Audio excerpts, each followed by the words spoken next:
নমস্কার বন্ধুরা, welcome to Rupa's food story চ্যানেলে তোমাদের জানাই অনেক অনেক স্বাগত। আজকে দারুণ একটা রেসিপির সাথে হাজির হয়ে গেছি। আজকে করে দেখাবো ডিমের কোরমা। একঘেয়ে যখন ডিমের ঝোল খেতে আর ভালো লাগে না, তখন দারুণ স্বাদের এই ডিমের কোরমা রেসিপিটি তোমরা কিন্তু বানিয়ে নিতে পারো। আর এটা খেতে কিন্তু দারুণ টেস্টি হয়। এরকম ডিমের কোরমা তৈরি করলে তোমাদের মাছ মাংসের আর প্রয়োজন পড়বে না। আর এই কোরমাটা কিন্তু সাদা ভাত, রুটি, লুচি, ফ্রাইড রাইস সব কিছুর সাথে কিন্তু খেতে দারুণ লাগবে। চলো দেখে নেই ঝটপট আজকের রেসিপিটি। এখানে 6টা ডিম আগে থেকে খুব ভালো করে সেদ্ধ করে খোসা ছাড়িয়ে নিয়েছি। ডিমগুলোকে আমি একটু একটু করে ছুরির সাহায্যে হালকা করে কেটে নিচ্ছি, যাতে যখনই আমরা ডিমের যে গ্রেভিটা তৈরি হবে সেই গ্রেভির সমস্ত ফ্লেভারগুলো কিন্তু মশলাগুলো ডিমের মধ্যে বেশ সুন্দর করে পৌঁছে যাবে আর ডিমগুলো খেতে খুব ভালো লাগবে। এখানে দেখো একটা কড়াইয়ের মধ্যে আমি সাদা তেল দিয়ে দিয়েছি বেশ কিছুটা। তেলটা নিজেদের পছন্দ অনুযায়ী দেবে, কম বেশি করে যতটা তেল খেতে পছন্দ করো। তবে এই রান্নাটা একটু তেলেই হয়, একটু তেলের পরিমাণটা বেশি লাগে। তারপর তেলটা গরম হয়ে গেলে মাঝারি সাইজের 2টো পেঁয়াজ কুচি এখানে দিয়ে দিয়েছি। পেঁয়াজ কুচিগুলোকে আমি মিডিয়াম ফ্লেমে রেখে অনবরত নাড়াচাড়া করে খুব সুন্দর করে কিন্তু পেঁয়াজের বেরেস্তা ভেজে নেব। তবে হাই হিটে ভাজবে না, পেঁয়াজগুলো পুড়ে যাওয়ার চান্স থাকবে। মিডিয়াম ফ্লেমে রেখে আমাদের কিন্তু ভেজে নিতে হবে। তা দেখো বেরেস্তা ভাজা একদম কমপ্লিট হয়ে গেছে। একটা বাটির মধ্যে তুলে নিয়েছি বেরেস্তাগুলোকে।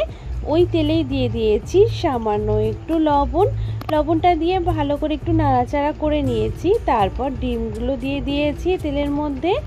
লবণটা দেওয়ার কারণে ডিমগুলো ফুটবে কম। অন্যান্য সময় ডিম ভাজতে গেলে কিন্তু ডিমটা ফোটে কিন্তু।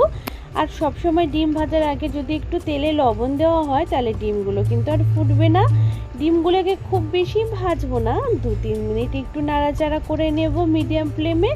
ব্যাস, তাহলে আমাদের ডিমগুলো ভাজা হয়ে গেল। এবার ডিমগুলোকে তুলে নিচ্ছি। আর যেই বাকি তেলটা থাকবে এই তেলেই পুরো রান্না কমপ্লিট হবে। দিয়ে দিয়েছি 2টো দারচিনি, 3টে লবঙ্গ, 2টো এলাচ আর 5-6টা মতন গোলমরিচ।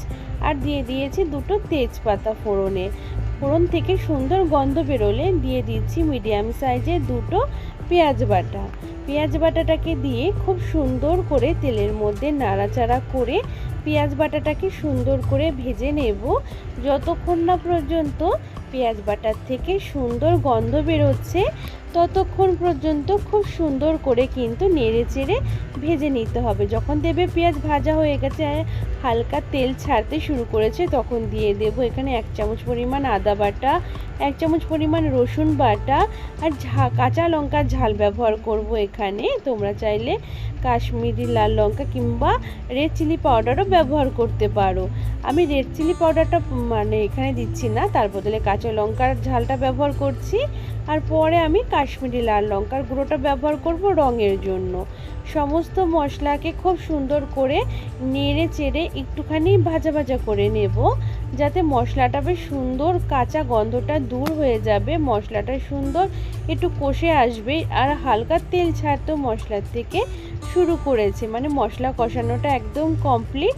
এখানে একটু মশলা দিচ্ছি, দেখো দিয়ে দিয়েছি ধনিয়া গুঁড়ো 1 চামচ মতন আর কাশ্মীরি লাল লঙ্কার গুঁড়ো দিয়ে দিয়েছি রঙের জন্য, স্বাদ অনুযায়ী লবণ আর সামান্য একটু চিনি দিয়ে খুব ভালো করে আবার মশলাটাকে কিন্তু নেড়ে চেড়ে কষিয়ে নেব।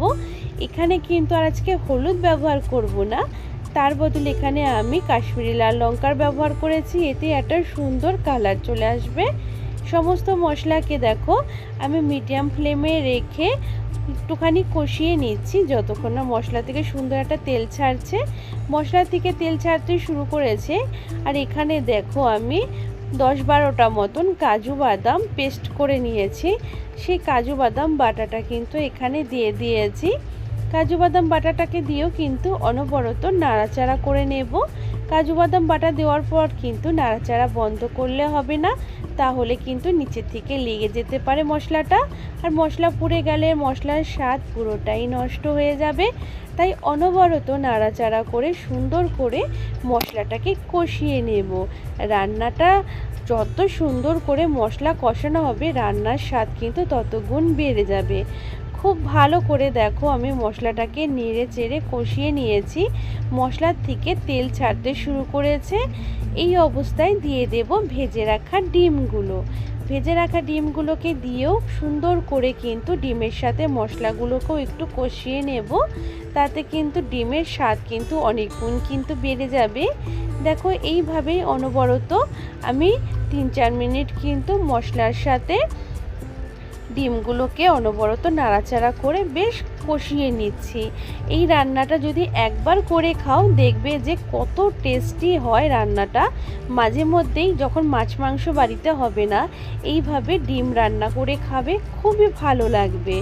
তারপর মশলা কষানো হয়ে গেলে এখানে দিয়ে দিয়েছি 1 কাপ পরিমাণ মতন ঠান্ডা দুধ।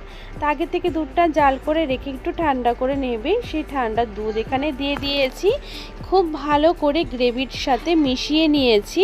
তারপরে দেখো এখানে দিয়ে দিয়েছি ভেজে রাখা পেঁয়াজের বেরেস্তা। পেঁয়াজের বেরেস্তাটাকে দিয়েও কিন্তু খুব সুন্দর করে গ্রেভির সাথে নাড়াচাড়া করে নেব। তাতে কিন্তু খুব ভালো লাগবে খেতে, গ্রেভিটা দারুণ টেস্টি হবে। দেখো খুব সুন্দর করে গ্রেভির সাথে কিন্তু আমি বেরেস্তাটাকে মিশিয়ে নিয়েছি। আর এখানে ঘি দিয়ে দিলাম উপর থেকে। ঘিটা তোমরা রান্নার আগেও দিতে পারো, তবে আমি রান্নার আগে কিন্তু দেইনি, প্রথমেই দেওয়া যেতে পারে ঘিটা, আমি পরে ব্যবহার করছি। এতে আরও টেস্টি হবে, ঘিয়ের ফ্লেভারটা খুব সুন্দর কিন্তু থাকবে। দিয়ে দিলাম এখানে ঘি আর গরম মশলার গুঁড়ো দিয়ে খুব ভালো করে আবারও ডিমের গ্রেভির সাথে নেড়ে চেড়ে সুন্দর করে কিন্তু মিশিয়ে নিচ্ছি। দেখো খুব সুন্দর করে কিন্তু এভাবে আমাদের নেড়ে চেড়ে মিশিয়ে নিতে হবে, তাতে সমস্ত গ্রেভির সাথে ঘি এবং গরম মশলার ফ্লেভারটা মিশে যাবে। এবার আমি ঢাকনা দিয়ে 2-3 মিনিট ফুটতে শুরু করলেই আবার ঢাকা খুলে কয়েকটা কাঁচা লঙ্কা আমি একটু চিড়ে দিয়ে দিয়েছি। তারপর আবার ঢেকে রেখে আমি এখানে 5 মিনিট মতন গ্রেভিটাকে সুন্দর করে ফুটিয়ে নিয়েছি। ঢাকা খুলে দেখো সুন্দর করে নেড়ে চেড়ে নিচ্ছি, আর কত সুন্দর গ্রেভিটা দেখো গাঢ় হয়ে এসেছে। আবারও একটু ঢাকা দিয়ে রেখে 2 মিনিট রান্না করে নিলেই কিন্তু একদম কিন্তু আমাদের ডিমের কোরমাটা কিন্তু রেডি হয়ে যাবে। আর কতটা সুন্দর হয়েছে দেখো বন্ধুরা, তোমাদের প্লেটে সার্ভ করে দেখাচ্ছি আমি। গ্রেভির কালারটা কিন্তু দারুণ এসেছে। এরকম একটা লোভনীয় ডিমের রেসিপি দিয়ে খেতে কিন্তু ভাত, রুটি, লুচি, পরোটা, ফ্রাইড রাইস, নানপুরি সব কিছুর সাথে কিন্তু খুবই ভালো লাগবে।